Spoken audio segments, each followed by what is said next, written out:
Rebellion of the Forgotten, Part 2. Years ago, the very ones who now rule the state were once the loudest voices of protest. They stood against a 120-year-old dam, a relic of the past that threatened the lives of millions.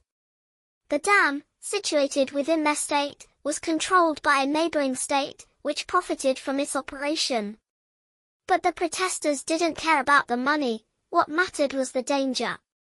They warned that if the dam, aged and overburdened, were to break, it would wipe out half of the state. They shouted from the rooftops about the reckless greed of the neighboring state, which used the dam to hold more water than it safely could. They demanded that the government protect the people, not just their profits.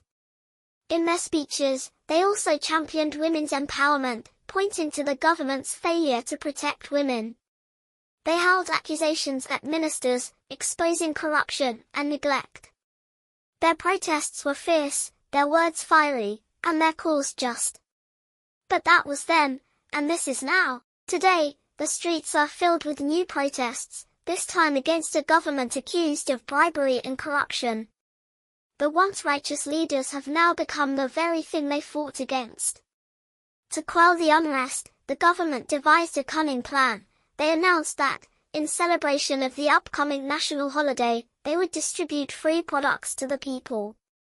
For many, the promise of free goods was enough to forget the injustices of the past.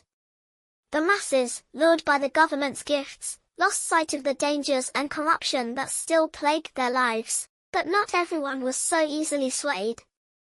The affected ones, the victims of the government's greed, remembered all too well. Their voices still rose in protest, but they were few in number. The government, seeing the dwindling size of the protest, felt confident in its power. With most of the citizens pacified, they believed they had overcome the threat of rebellion. But the fires of discontent still burned in the hearts of the forgotten. The stage was set for a battle between memory and oblivion, between justice and corruption. The question remained, would the people remember the lessons of the past, or would they allow history to repeat itself? In the end, it would be the strength of their resolve, the depth of their memory, and the unity of their cause that would decide the future of the state.